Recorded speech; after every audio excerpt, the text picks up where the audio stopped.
So last night was the DNC, and it's been almost 24 hours, you guys, and I'm still crying, okay?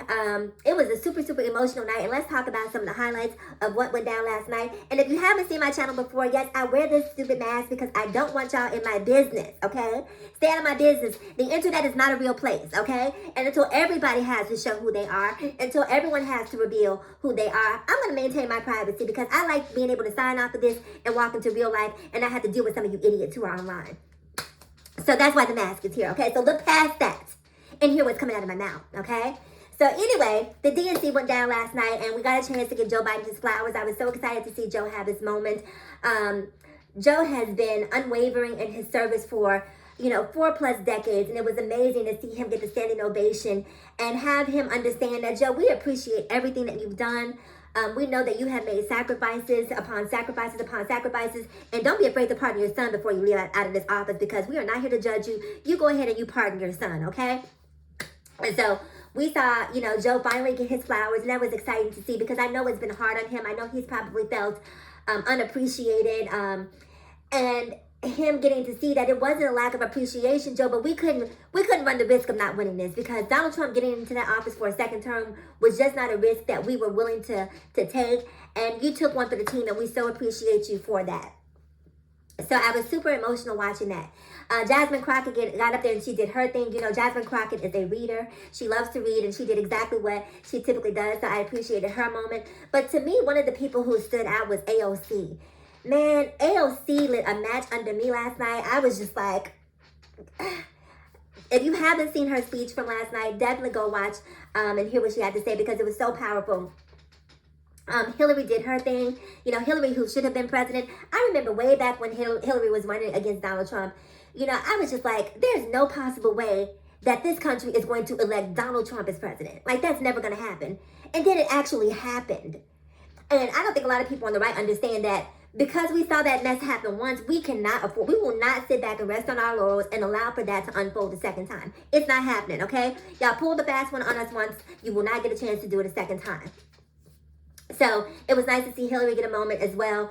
But for me, it was Senator Raphael Warnock's speech that really, really, really just sent me into an emotional tizzy, if you will. When he started talking about, I need my neighbor's kids to be okay so that I can be okay. If you haven't watched my channel, if you don't know, yes, I am a trans woman, right? And I talk a lot about trans kids and all of this backlash that the parents of trans kids seem to get very often. And I think everyone who heard Raphael Warnock speak last night will interpret what he said in a way that is personal to them, right? And when I heard him talking about, I need my neighbor's kids to be okay so that I can be okay, I, as a trans woman, took it as a nod to him saying, well, it was universal, right, in terms of, it can apply to anyone. But I took it as him saying, I need trans kids to have a right to be trans kids and be comfortable in their skin so that my kids can be okay. Because my kids have a right to be okay and be comfortable in their own skin. And if these kids aren't safe, then my kids aren't safe. That was really what I took away from what he said. And I'll be honest with you guys, I am not a religious person by any stretch of the imagination.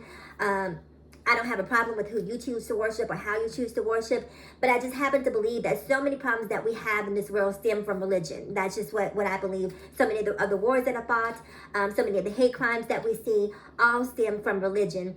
And so that, for me, is one of those things that I sort of shy away from, even though I was raised up in the church, in the Baptist church in particular, like many of us, of a certain hue. I was raised in the Baptist church. I went every Sunday, and I sang all the songs, and and I was into church for the most part until I began to grow up and evolve and realize that your relationship with your higher power is something that is personal to you.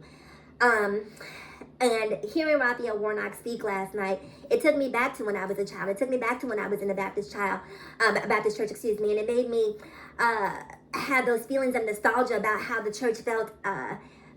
It felt like a refuge. It felt like a place that you can, that was safe and loving, and not a place that was essentially propagating hate and causing divisiveness, if you will. And so hearing him speak reminded me of what true Christianity looks like. It's about love. It's not about judgment. And I love that he took that moment, because a lot of you out there give Jesus a bad name. You give Jesus a bad name, okay? And hearing Christians understand that, listen, I don't need you to judge me. All I need you to do is allow me to live in the space that I live, respect my choices, and I will respect yours. I don't need you creating legislations about drag queens not reading books. I don't need you creating legislations about trans people being able to use the bathroom, because the reality is, that those types of laws are really meant to disenfranchise a certain group of people, a certain demographic, and they really do nothing in terms of helping, create safety, public safety in particular. That there are a lot of things that we can do that would help the public feel safer overall, but we choose not to do those things. Instead, we choose to turn a certain group of people into the boogie people and target them. So I was just so touched by what he had to say, and it's just nice to see that when you juxtapose the DNC and the RNC, the energy is completely different. Over here at the DNC, you see happiness, you see optimism, you see people who are looking forward towards the future and realizing that evolution is something that cannot be stopped. You either evolve or you die. And so when you try to go backwards and make America great again, you're actually doing yourself a disservice. Well, anyway, that is my take on the convention. Comment below. I'm curious to know what you think. But I just feel good today. I need new eyelashes. Like I said, I need a new box of Kleenex. But overall, it was great to watch. That is it for my video. I will see you guys in the next one. Have a great day. And remember to vote blue. Bye-bye.